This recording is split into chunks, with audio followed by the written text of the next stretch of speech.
السلام عليكم أخواتي، سعيدة بلقياكم. كنتمنىكم تكونوا بخير وعلى خير وفي تمام الصحة والعافية. نبداو كلامنا بالصلاة على نبينا. اللهم صل وسلم على سيدنا محمد.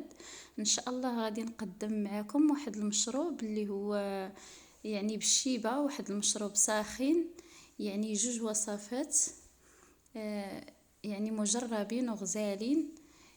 نقدموهم بعشبة الشيبة كما تسمى الشيبة أو الشهيبة على حسب كل منطقة كيفاش كتسميها. أنا عاملة هنا فحال المزهرية عندي محبق. مهم الشيبة هذه البنات أنا ما كتخطانيش العام كامل. وبالنسبة نصيحة اللي عندهم العائلة ديالهم في أوروبا، بالنسبة يقدروا يجفوها. إذا بغيتو نوريكم الطريقة ديال التجفيف ديالها، او ممكن يزرعوها، راه ساهله في كتنبتوها في واحد المحبق ساهله. ان شاء الله نشارك معكم هاد الطرق. ندوزو للوصفه. عندنا هنا واحد عريشات ديال الشيبه اللي غادي نغسلوهم وننظفوهم. الشيبه كيف ما كتعرفوا اخواتي هي مزيانه بالنسبه للناس اللي عندهم بروده الاطراف او الاصابع ديالهم عفوا. ما كيوصلش مثلا، عندهم الدورة الدموية كتكون باردة. بالنسبة للشيبة مفيدة جدا. كنتكلم لكم على هاد الجدر هذا، هاد الجديور هذا ديال الشيبة بالنسبة الاشخاص الصغار اللي كيعانيوا من الديدان، او ديدان الامعاء كيف ما كنقولوا لهم الحنوشه دوك الحناش الدبوسه او النوع ديال الحناش اللي كيكونوا رقاقين. ان شاء الله نقدموا لهم نطرقوا لهم الفيديو ديالهم بوحدو. ان شاء الله هاد الوصفه هذه غادي نقدموها للنزله ديال البرد او السعال. الكحبه هكا كيف ما كنقولوا في المغرب، الكحبه او الكحه او السعله. ان شاء الله غادي نقدموا تقريبا 10 غرام مع كأس ديال الحليب.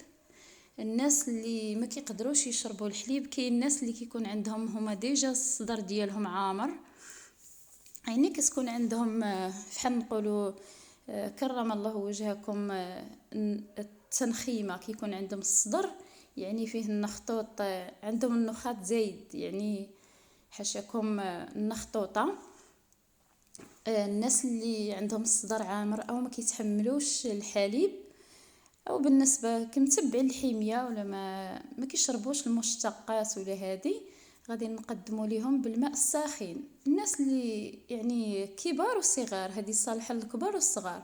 بالنسبه للناس اللي كيشربوا الحليب عادي، غادي نقدموا لهم واحد الكوب حليب ساخن مع تقريبا واحد 10 غرام حتى ل 15 غرام. الشيبه هذه راها مزيانه معروفه في المغرب، كنستعملوها بهاد النوع، هاد اللون الجميل الفضي كيف ما راكم تراو سبحان الله. هي ماشي خضراء، هي فضيه، هي مزيانه بزاف. ولكن كاين الناس اللي ما يقدروش يشربوها، بالنسبه بحال الناس اللي فيهم الصرع او الصرع. الناس اللي عندهم المرأة الحامل، الناس اللي عندهم الصرع، الناس اللي عندهم تخثر الدم بكثرة، كيشربوا الأدوية ديال جريان الدم، حتى هما ما يمكنش يشربوها، أو كيكونوا مصابين بالقلب. ممكن يستعملوا واحد العريش صغير، أو تحت المراقبة الطبية. يسقسيو دكتور صيدلي أو يسقسيو دكتور في التغذية، المهم المختصين. الناس اللي عندهم الصرع والمرأة الحامل والناس اللي كيشربوا الأدوية ديال جريان الدم، هادو ما يستعملوش الشيبة. هذا مكان الناس غالبا كاملة كتستعمل الشيبة. أنا شخصيا كنستعملها العام كامل. الحمد لله، كنجففها وكنستعملها هكا كيف ما راكم تشوفوا أخواتي. الكوب الأول استعملناه بالحليب، دابا غادي ندوزو للكوب الثاني، غادي نعملوا له الماء الساخن. راني هبطت على الكاس اخواتي. بالنسبه للاستعمال ديال الشيبه مع الحليب، كتعملوا واحد الكوب كتعملوا فيه تقريبا واحد عريشة ديال الشيبة، 10 غرام حتى 15 غرام ماشي مشكل. كتغطيو عليه حتى كيطلق داك المذاق الجميل، وديك الساعات كتشربوه ولا كتعطيوه للولاد ديالكم، يعني عادي لمدة 3 ايام. الناس اللي ما كيشربوش الحليب يستعملوها مع الماء بحال هكا، حتى هي مزيانه وصالحه للطفيليات ديال المصران كيف ما قلت لكم، ديال صالحه للدوده الشريطيه، صالحه الدوده ديال الامعاء، يعني صالحه بزاف مع الماء الساخن. ان شاء الله غادي نطرقوا لهذا الفيديو هذا ديال الدوده ديال الامعاء، او كيف ما كنقولوا لهم الحنوشه او الدبوسه، على حسب كل واحد كيفاش كيسميها.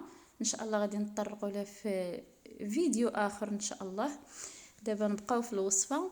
المهم اخواتي،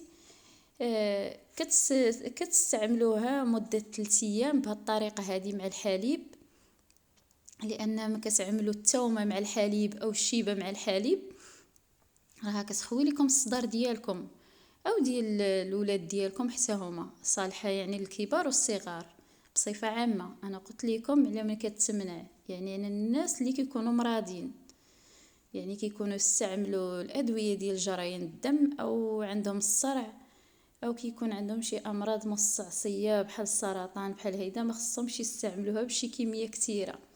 صافي اخواتي، هذا ما كان. بالنسبه كتستعملوها من الليل كتستعملوها، كتشربوا هذا الكوب، يعني كتكونوا صافي غادي تدخلوا في الفراش ديالكم تنعسوا، صافي كتعملوا هاد الحليب كتفيضوه او كتسخنوه جيدا للغليان، وكتغسلوا ديك الشيبه وكتعملوها في كوب هكا فارغ، وكتكبوا عليه الحليب، كتخليوها تقريبا من دقيقه حتى لدقيقتين وكتستهلكوها. ندوزو دابا للشيبه مع الماء. هذه الناس اللي ما كيتحملوش الحليب، والناس اللي كيتحملوا الحليب راه عادي يعملوها مع الحليب. صافي اخواتي، هذا هو لا فيديو ديال نهار اليوم. كنتمنى ينال الاعجاب ديالكم، ولا عجبكم ما تنساونيش من لي لايك للتشجيع، وشكرا لكم جزيل الشكر على المشاهده، على كتسقسيو فيا قلتوا لي ما بقيتيش كتشاركي معنا لا فيديو ديالك. قلت لكم بالنسبه اخواتي، يعني ما لقيتش واحد التشجيع، ما لقيتش واحد الاقبال، هذا شويه كيجعل الانسان، كيجعل يعني بصراحه كيدير الاحباط، ما الانسان ما كيقدرش يستمر. وكنتمنى نرجعوا مع بعضياتنا ونشجعوا بعضياتنا هكا. ما تنسيش اختي او اي وحده كتشاهدني، نزلي لتحت وعملي لي واحد اللايك.